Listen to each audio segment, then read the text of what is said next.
Selamat pagi, saudara-saudara yang dikasihi Tuhan. Sebelum kita beribadah dalam ibadah Jumat Agung, baik di rumah kita masing-masing, kiranya senantiasa ada dalam penjagaan, pemeliharaan, dan berkat Tuhan. Pagi hari ini, kebenaran firman Tuhan yang ingin saya bagikan terambil dari kitab Injil Yohanes pasal ketiga ayat 16. Sebelum kita membaca firman Tuhan, mari kita bersatu di dalam doa. Kita berdoa. Terima kasih Bapa dalam surga. Hari ini kami memperingati Jumat Agung kematian-Mu. Kasih-Mu yang begitu besar Engkau buktikan ya Tuhan, dengan tindakan Engkau datang ke tengah-tengah dunia ini menjadi sama dengan kami manusia. Bapa dalam surga, sebelum kami melaksanakan ibadah Jumat Agung kami di rumah masing-masing, kami ingin mendengarkan firman-Mu. Berkati hati dan pikiran kami, berkati firman-Mu untuk dapat membimbing kami semakin lebih mengasihi-Mu ya Tuhan. Dalam Yesus Kristus kami berdoa. Amin. Yohanes 3 ayat 16, demikian firman Tuhan. Karena begitu besar kasih Allah akan dunia ini, sehingga Ia telah mengaruniakan anaknya yang tunggal, supaya setiap orang yang percaya kepadanya tidak binasa, melainkan beroleh hidup yang kekal. Karena begitu besar kasih Allah akan dunia ini, sehingga Ia telah mengaruniakan anaknya yang tunggal, supaya setiap orang yang percaya kepadanya tidak binasa, melainkan beroleh hidup yang kekal. Demikian firman Tuhan. Sebagaimana ada hukum-hukum alam yang mengatur alam ini, demikian juga ada hukum-hukum rohani yang mengatur hubungan saudara dengan Tuhan Allah. Ini disampaikan melalui firman Tuhan pada pagi hari ini. Hukum yang pertama, Tuhan Allah mengasihi saudara dan mempunyai suatu rencana yang indah bagi hidup saudara. Kasih Allah dinyatakan, kasih Allah diwujudkan, karena begitu besar kasih Allah akan dunia ini, sehingga Ia telah mengaruniakan anaknya yang tunggal, supaya barang setiap orang yang percaya kepadanya tidak binasa, melainkan beroleh hidup yang kekal. Sekali lagi saya ulangi kebenaran firman Tuhan ini. Karena begitu besar kasih Allah akan dunia ini, sehingga Ia telah mengaruniakan anaknya yang tunggal, supaya setiap orang yang percaya kepadanya tidak binasa, melainkan beroleh hidup yang kekal. Karena itu Dia punya rencana di tengah-tengah kehidupan kita. Allah merencanakan itu bagi kita masing-masing. Kristus berkata, Aku datang supaya mereka mempunyai hidup dan mempunyainya dalam segala kelimpahan, yaitu suatu kehidupan yang berarti dan penuh kebahagiaan. Yohanes 10 ayat 10b. Apakah sebabnya banyak orang tidak pernah mengalami kehidupan yang berkelimpahan dan penuh kebahagiaan ini? Allah merencanakan hidup kita penuh dengan kebahagiaan. Karena itu, dosa membuat manusia mengalami hukuman Allah.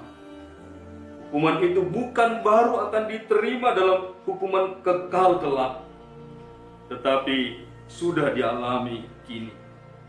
hidup dalam belenggu dosa, dan lebih mencintai kegelapan daripada terang, sudah merupakan hukuman yang seseorang alami akibat dosa-dosanya.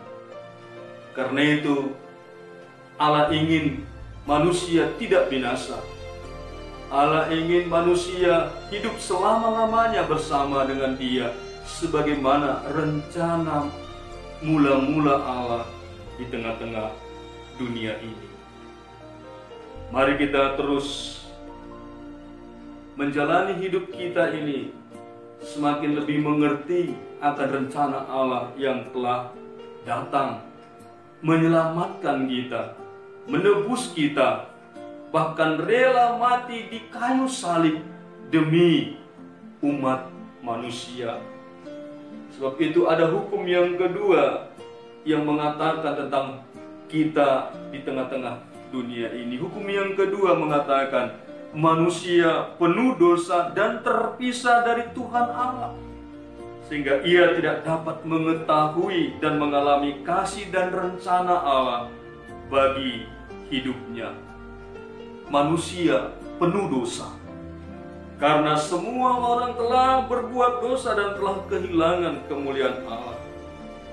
Manusia diciptakan untuk bersekutu dengan Tuhan Allah. Akan tetapi karena kekerasan hatinya, ia memilih jalannya sendiri, sehingga persekutuannya dengan Tuhan Allah terputus. Menurut Alkitab, kekerasan hati untuk memilih jalan sendiri dan ingin bebas dari Tuhan Allah disebut dosa dan diwujudkan baik dengan sikap melawan maupun dengan sikap masa bodoh. Inilah kedatangan Kristus ke tengah-tengah dunia. Itulah tujuan kedatangan Kristus mati di kayu salib, untuk mempersekutukan kita kembali dengan Allah. Manusia yang terpisah dari Tuhan Allah dipertemukan kembali di atas kayu salib. Tuhan Allah Maha Suci, sedangkan manusia penuh dosa. Karena itu ada satu jurang pemisah antara Tuhan Allah dengan manusia. Manusia selalu berusaha untuk mencari Tuhan Allah dan kehidupan yang penuh kebahagiaan melalui usahanya sendiri, yaitu kehidupan yang baik, berupaya hidup baik dengan belajar dan melakukan etika-etika kehidupan, bahkan filsafat dan lain-lain. Namun gagal disebabkan karena dosanya. Karena itu Bapak Ibu yang dikasihi Tuhan, marilah kita menerima kasih dan pengorbanan Yesus Kristus dalam hidup kita yang diwujud nyatakannya di atas kayu salib. Mari kita rayakan Jumat Agung ini dengan sungguh-sungguh semakin lebih mencintai, mengasihi Tuhan, dan meninggalkan semua dosa-dosa kita dan bertobat, percaya sepenuhnya kepada Tuhan. Selamat merayakan Jumat Agung. Tuhan memberkati kita sekalian. Amin. Kita berdoa. Terima kasih Bapa dalam surga. Kami semakin sadar dan diingatkan betapa Engkau begitu mengasihi kami, sehingga Engkau datang menjadi manusia sama dengan kami. Bahkan Engkau rela Tuhan memikul salib hingga mati disalibkan. Terima kasih Tuhan buat kasih-Mu yang begitu agung, kasih yang paling agung, yang sungguh-sungguh sangat membantu dan menolong kami memahami kasih Allah dalam hidup ini.